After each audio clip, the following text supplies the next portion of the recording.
حضرت عبادہ بن صامت رضی اللہ تعالی عنہ جو بدر کی لڑائی میں شریک تھے اور لیلۃ العقبہ کے 12 نقیبوں میں سے تھے، آپ فرماتی ہیں کہ رسول اللہ صلی اللہ علیہ وآلہ وسلم نے اس وقت جب آپ کے گرد صحابہ کی ایک جماعت بیٹھی ہوئی تھی فرمایا کہ مجھ سے بیعت کرو اس بات پر کہ اللہ کے ساتھ کسی کو شریک نہ کرو گے، چوری نہ کرو گے، زنا نہ کرو گے، اپنی اولاد کو قتل نہ کرو گے اور نہ عمدن کسی پر کوئی ناحق بہتان باندھو گے،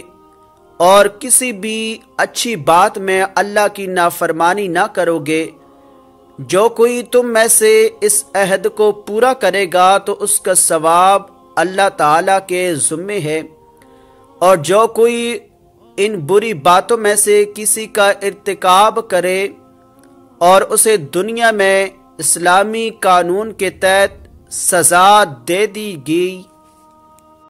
تو یہ سزا اس کے گناہوں کے لیے بدلہ ہو جائے گی،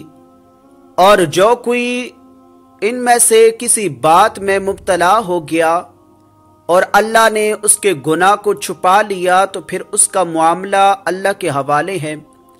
اگر چاہے معاف کرے اور اگر چاہے سزا دے دے۔ حضرت عبادہ رضی اللہ تعالی عنہ